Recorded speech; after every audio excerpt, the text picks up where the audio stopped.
That is it, the live shot coming out of New South Wales, where we are expecting Premier Gladys Berejiklian to up in front and deliver the latest COVID numbers in the next couple of minutes. We'll take you there live as soon as it happens. Now, earlier, we were speaking about a South Australian politician's plan to make COVID vaccination compulsory for people who want to travel or go to work, the pub, restaurants, or even events. And we asked what you guys at home thought, and you were pretty divided. 58% of you thought people who choose not to get vaccinated shouldn't have their freedoms in the community limited.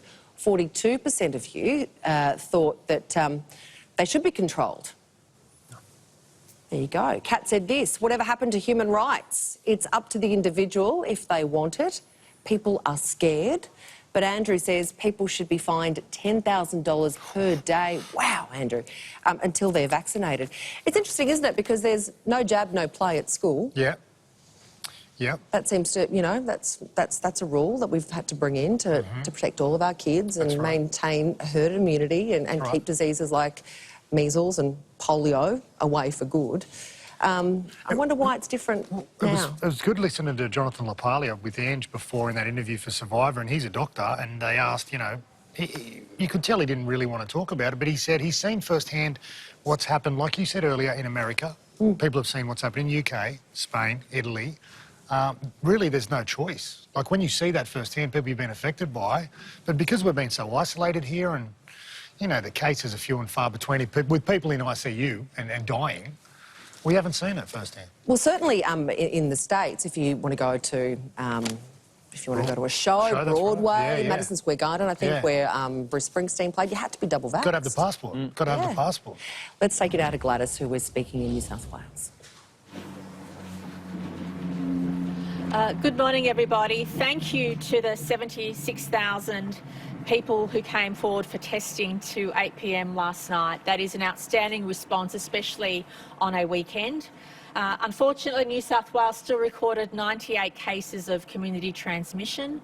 20 of those were infectious in the community. And please remember, that 20 number is the number we're really keen to nudge.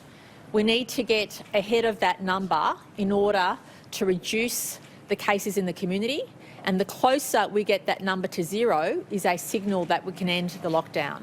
So can I stress that it's really, really important for people to get tested when they have the mildest of symptoms, or even if you don't have symptoms but you live in a particular area and you're leaving for work, please make sure you follow the testing guidelines. It's so important for that to occur. Unfortunately, more than 2/3 of those cases are still in southwestern Sydney. And can I please stress, and I know this has impacted many families, that sometimes you don't even need to have symptoms to give the virus to your loved ones. So please, you might think you're doing the right thing by visiting a relative or going into another household. Please don't. We're seeing so many cases of families going through distress because they're moving from household to household thinking they're doing the right thing. But unfortunately, even when you don't have symptoms, you might not know you're carrying the virus. And as the health experts say, this variant, this Delta strain of the virus, makes you more likely to be transmissible or to be contagious or to spread it. So I can't say that enough. Please know, stick to your household, don't move between households.